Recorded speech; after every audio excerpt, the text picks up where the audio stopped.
भगवान को देख करके, भगवान की कथा सुन करके हृदय में भगवान के प्रति प्रीति ना हो, हृदय द्रवित ना हो, तो हृदय नहीं है, वो पाषाण के समान है, वो पत्थर के समान है,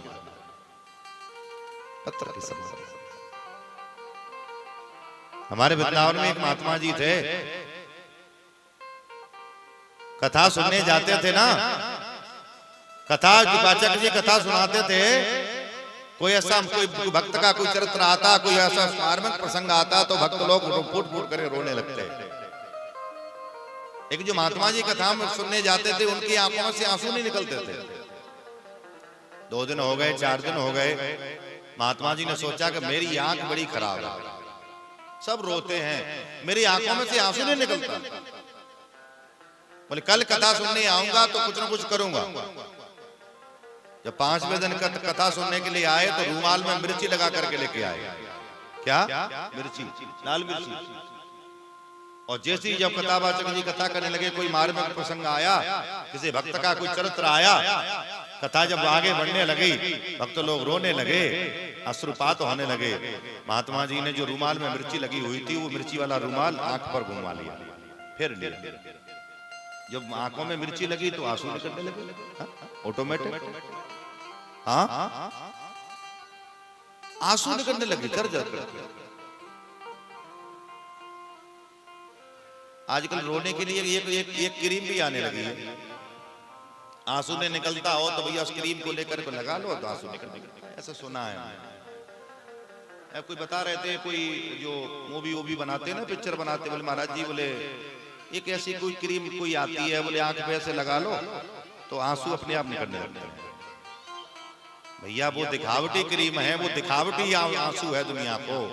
जो सच्चे आंसू होते हैं वो क्रीम से नहीं, वो तो दिल से निकलते हैं, हमारे दिल से। किसी सज्जन ने देख लिया, बोले महाराज कथा जब पूरी हुई, महात्मा जी का नियम था, जब ऐसी कथा पूरी हो, देखो कथा भी तो प्रसाद है, लोगों कथा में लिखा रहता है कथा प्रसाद। लोग कथा सुनने के बाद जो प्रसाद नहीं मिलता तो कहते हैं हमें कथा में गए, हमें प्रसाद नहीं मिला। मैं उन लोगों से कहना चाहता हूँ, सबसे बड़ा तो कथा प्रसाद है जो आप 4 घंटे सुन के जा रहे हैं। इससे बड़ा प्रसाद क्या हो सकता? केला, सेव, संतरा, ये तो भौतिक वस्तु है। आज समोसे बांटेंगे, कल कचौड़ी बांटेंगे, परसों ये मंगोड़े बांटेंगे, परसों वो करेंगे, ये करेंगे, ये सब भौतिक वस्तु है। असली प्रसाद है कथा प्रसाद, कथा प्रसाद। और रामचरितमानस में क्या लिखा? कथा प्रसंगा। क्या लिखा है? कथा प्रसंगा, कथा प्रसंगा, कथा प्रसंगा। कथा ही प्रसाद है भगवान का। और वो कथा सुन करके बस प्रणाम करके महात्मा जी जब चले जाते थे, एक सज्जन ने कथावाचक जी से कहा, महाराज जी, एक सब भक्त लोग तो फूट फूट कर रोते हैं, आपकी कथा में बड़ी सुंदर कथा सुनाते हैं। एक महात्मा जी आते हैं, वो झूठ मूठ का बहाना बनाते हैं, रूमाल में मिर्ची लगा करके लेकर के आते हैं, और जब भक्त लोग रोने लगते हैं तो वो रूमाल में मिर्ची वाला रूमाल अपने आंख पर घुमा लेते हैं, फिर लेते हैं और रोते हैं, झूठ मूठ का बहाना करते हैं। कथावाचक जी ने कहा, वो महात्मा जी कहाँ है? बोले वो चले जा रहे हैं।